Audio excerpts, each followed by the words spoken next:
প্রিয় অষ্টম শ্রেণীর শিক্ষার্থী, তোমাদের আগামী বার্ষিক পরীক্ষাটি নতুন যে কারিকুলামটি অর্থাৎ তোমাদের বর্তমান যে কারিকুলামটি রয়েছে সেই কারিকুলামের আলোকে আর হচ্ছে না। তোমাদের আগামী বার্ষিক পরীক্ষাটি অর্থাৎ 2024 সালে যে বার্ষিক পরীক্ষাটি অনুষ্ঠিত হবে সেই পরীক্ষাটি হবে তোমাদের পুরাতন কারিকুলামের আলোকে। এবং পুরাতন কারিকুলাম যেটি রয়েছে সেটি হচ্ছে নম্বর ভিত্তিক মূল্যায়ন পদ্ধতি, অর্থাৎ তোমাদের প্রশ্নের উত্তরের মাধ্যমে তোমাদেরকে সাধারণত মূল্যায়ন করা হবে। তাই তোমাদের জীবন ও জীবিকা বই থেকে আর্থিক সেবা ও সুযোগের সাথে পরিচয় এ পাঠের কিছু গুরুত্বপূর্ণ সংক্ষিপ্ত প্রশ্নের উত্তর নিয়ে আলোচনা করব। প্রশ্ন 1, বিনিয়োগ কাকে বলে? উত্তর, নির্দিষ্ট পরিমাণ ঝুঁকি গ্রহণের মাধ্যমে মুনাফা প্রাপ্তির উদ্দেশ্যে নির্দিষ্ট পরিমাণ অর্থ সম্পদ কাজে লাগানোকে বিনিয়োগ বলে। প্রশ্ন 2, প্রত্যক্ষ বিনিয়োগ বলতে কী বুঝো?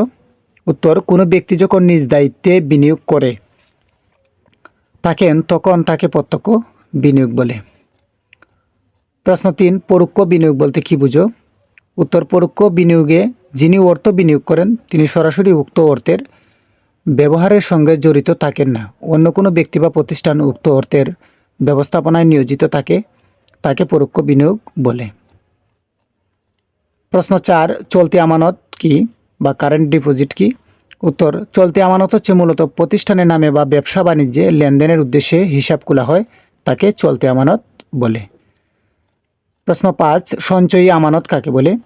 উত্তর, সঞ্চয়ী আমানত বা সেভিংস ডিপোজিট হিসাব ব্যক্তির নামে খোলা হয় যেখানে প্রতিদিনের বাড়তি টাকা কোনো চার্জ ফি ছাড়াই প্রতিদিন জমা করা যায়, সেটি হচ্ছে সঞ্চয়ী আমানত।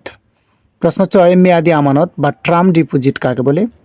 উত্তর, সাধারণত একটি নির্দিষ্ট সময়কাল পর্যন্ত মুনাফা পাওয়ার জন্য টাকা জমা রাখার জন্য যে হিসাব খোলা হয় তাকে মেয়াদি আমানত বলে।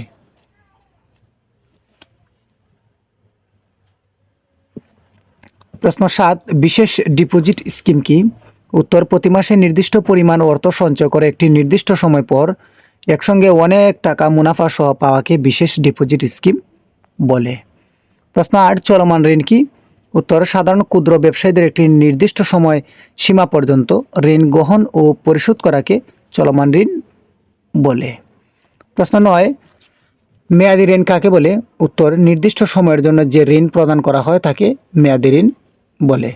প্রশ্ন 10, সেবা কাকে বলে?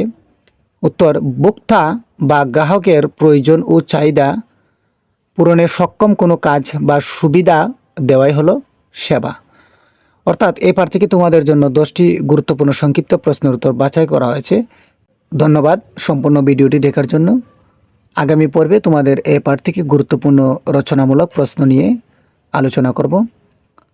আগামী ভিডিওটি পেতে ইনান লার্নিং হোম চ্যানেলটি সাবস্ক্রাইব করবে